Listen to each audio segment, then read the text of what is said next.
Hello everybody, welcome to Totally Tabled. My name is Shaggy, and today I'm running down my top 10 family games of the year. 2021 has been an unusual gaming year for me, to say the least. I mean, first off, I started this channel, that's pretty unusual. But most of my gaming this year has been with my family. My two sons, who are aged 7 and 10, and my wonderful wife, who is a casual gamer at best. So this list definitely favors lighter family weight games instead of the medium to heavyweight Euros that are typically my bread and butter. If your tastes in games tend toward less complex fare, then this is the list for you. Keep in mind, a few of these games are technically from 2020, but I played them for the first time this year, and that's what matters. Enough talk, let's just dive right in. First up, an honorable mention, Steampunk Rally Fusion. This is a standalone expansion to the original Steampunk Rally from Roxley Games. This is such a fantastic game. It's a card drafting, tableau building racing game where you build your own vehicle while you're racing. The different parts generate energy in the form of dice, which you can use to create movement and shields and other things if you can combo the cards correctly. It's just such a blast to put together your invention. And, if you own the original, you can just mix everything together to just have a ton of variety. I haven't played this enough this year to justify putting it on the list, but I had to give it a little bit of love. Check it out, Steampunk Rally Fusion. So now let's go on to the proper number 10, Meadow.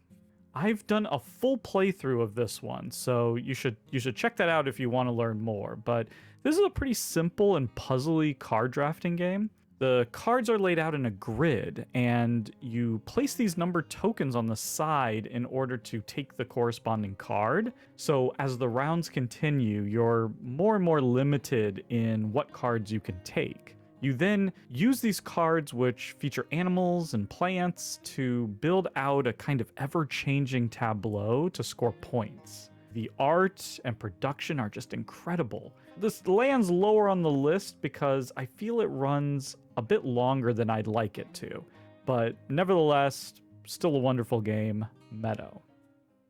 Number 9 is Canvas, another simple card drafting game. And get used to me saying card drafting because it's one of my favorite mechanisms and it features in a lot of these games.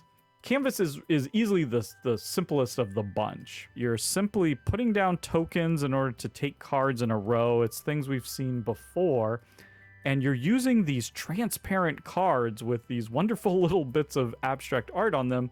You're putting 3 of them together to sort of form your own painting. Now, I've also done a full solo playthrough of this one, so check that out if you want to see everything in action. But it's just such a great, welcoming, simple game that you can play with absolutely anyone. This thing is in my collection to play with my kids and just with family or friends that come over who've really never played a lot of games. It just works perfectly for that. The theme is so wonderful and just inviting for everyone. I just really have a lot of fun with this one. If you don't need something super simple, then you can just pass it by. But for everyone else, I just think this is a great game. Number 9, Canvas. Number 8 is Cartographer's Heroes.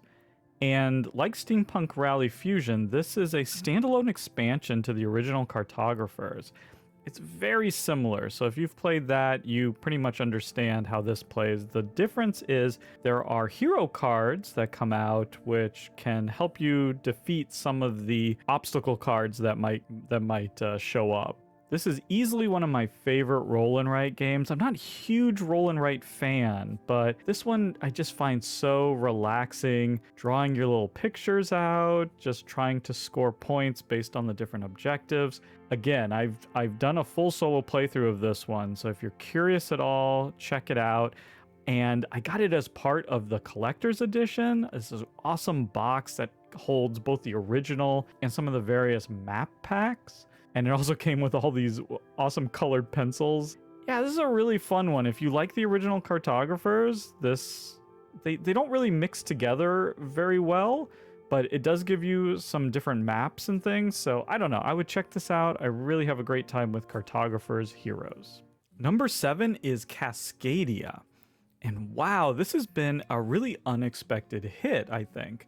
This was one of the very early videos that I did, and it's just a really great, again, simple, welcoming game. This one uses tile placement, and it's just really clever. You're drafting both a tile and a token, a kind of a terrain tile and an animal token. And then you're building out this display, trying to get the animals in the right spots and the right terrains, trying to get the terrains to grow. Check out my video. I do a really quick run through of an entire solo game, like in 8 minutes. You can see the whole thing play out. It's just really fun. I love the look of it. I love the theme. This has been a huge hit, and I can totally see why.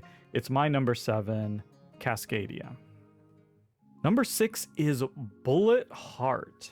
Now, this was a real surprise to me. This came out of nowhere. I picked it up kind of on a whim. I hadn't heard that much about it. This is just so much fun. It's trying to simulate these sort of real-time bullet hell kind of games. And when you play it multiplayer, you get that feel. But it also has this really wonderful sort of solo mode. It's actually 2 different solo modes that I really just enjoy. And it takes that real-time aspect out of it, slows it down a little bit, and it becomes this really sort of puzzly, neat sort of game. And I've done a full playthrough of the solo game, so you can see how at least one of the solo games plays out. But yeah, this just has such a ton of replayability, all these different game modes, and it's light, it's quick. This is one, again, that I think maybe has flown a little bit under the radar, and I think people should really check it out. I think this could appeal to a lot of players, and it's a very unique feeling game. It doesn't feel like anything else in my collection. I'm a huge fan of Bullet, and I can't wait for the expansion that's coming out. Anyway, that's my number 6, Bullet. My number 5 is Marvel United X-Men, which is another standalone sequel. I've been talking about a lot of standalone sequels so far, and in fact, it won't be the last. This plays a lot like the original Marvel United, so if you've played that, then this plays very similarly, but you have your X-Men characters. I've done a full solo playthrough, so you can see how it works. Unlike a lot of cooperative games, this one you really feel the cooperation because you are sort of piggybacking on the cards that the last player played. You get to kind of use them. So as you're playing cards out, you're thinking about what the next player might want to do. And that just adds a really nice bit of, so many cooperative games, you don't feel that level of cooperation. I think that simple little card play really adds a lot to the game. Otherwise, it's a pretty simple and straightforward game with a ton of replayability based on the different heroes and the different villains and how they play out. I think this is a really great family weight cooperative game. Awesome little package here. Marvel United X-Men. Number 4 is technically a game from 2020, but I first played it in 2021, and that is The Lost Ruins of Arnak. Super popular game. You've heard of it. You've probably played it. I'm not going to belabor the point. And I'm cheating a little bit here because I haven't actually played this with my family. This is a game that I've played with my regular game group on Board Game Arena. And I've played it solo as well. And I've done a full solo playthrough you can check out. I just really love the mixture of deck building and worker placement. Works really well here. You have 2 workers and a bunch of different actions you can take with your cards. The cards are basically dual use cards, so you can use them for their transportation icon, to send your workers out to explore and do different things like that. Or you can use the action that's on the card. While this is definitely the most complicated game that I've talked about so far, I still think it's got that light to medium weight family sort of feel. Just a fantastic, really fun game with a fun theme. Lost Ruins of Arnak. Number 3 is The Loop. And this is a cooperative game. Again, technically a 2020 game, but I didn't play it until 2021. And really, this is one of my favorite cooperative games of the year. I love cooperative games. Actually, this is great, both cooperative and solo. It's sort of a lighter Pandemic in a way, but it's got this kooky theme. this amazing art. It's just so much fun, and it's got this sort of as a central kind of gimmick, this cube tower. You should check out my full playthrough. I go through the whole thing. You see it totally in action, but the cube tower works great. It's just such a fun cooperative game, and this is another one that I think is flying under the radar. Everyone, you should check this game out if you haven't. It is so much fun. This is one of the best cooperative games of the year. It's one of my favorite cooperative games of all time. So I think the loop deserves way more love. There's an expansion coming, I hear, so I'm super excited about that. But really, check this one out. Don't miss out. It's my number 3, The Loop.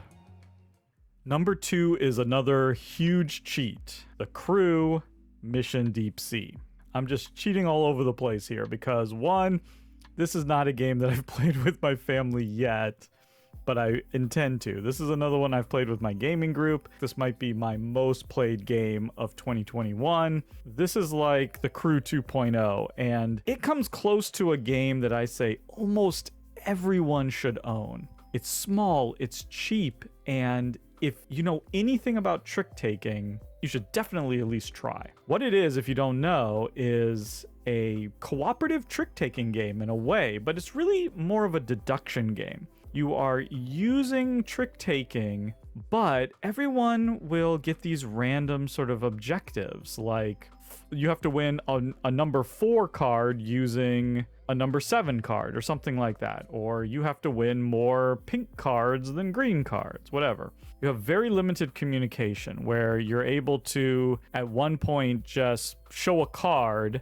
to the table and indicate whether it's your highest of that suit or the lowest of that suit or your only card of that suit. And that's it. That's the only communication you can do. All the other communication is done just through the rules of trick taking. And it's up to the players to kind of deduce what you're trying to say as you play out these tricks. It's super clever and it's really amazing, especially if you are familiar with trick-taking games, to, you know, play a card and read what other people play. Oh, why did you slough that particular number or that particular suit? What are you trying to say with that? It's really clever, and when your group is clicking, you can really do some amazing things. You can complete some of these tasks that might seem impossible. This is an amazing game. If you have not tried it, you really should play it. The Crew Mission Deep Sea. It's my number 2 of the year. Number 1 in terms of most played. Check it out. And my number 1 family game of 2021 is not a game from 2021. I have been cheating totally on this list. I understand. This is technically from 2020. It had to be my number 1, Dune Imperium. This is my wife's favorite game. It is such a great, clean design. Like the Lost Ruins of Arnak, this is combining worker placement with deck building, but it does it in a different way. The two games feel very, very different. In this game, I think the deck building matters a lot more because the cards are defining where you can go on the board in a much more important way. And it's fascinating to play this thing out. I'm not even a big Dune fan. I don't really care about the IP that much, but the game is just so much fun, and it's simple enough that you can really play it with people that aren't that into complex games. You know, it's a great sort of next step game to play with someone. It plays great at 2 with sort of the AI, and there's sort of a app that you can use that works fantastically. It plays great solo, and it plays great. I've played it also at 4, and it played great. Again, I've done a full solo playthrough, so you can check out how the solo plays. It plays very similarly to a multiplayer game, so you should really check that out. Had to be number 1, Dune Imperium. I'm really hoping that if any of these games seem interesting to you, you'll go check out the full playthroughs, because that's really where you get to see exactly how the game plays, and you can really find out if it's a game that you'll love. Check out those playthroughs. This is just me rambling incoherently. Pay no attention. Check out the playthroughs, and hopefully 2022 will be a slightly more normal year. Thank you so much for watching, everyone, and goodbye.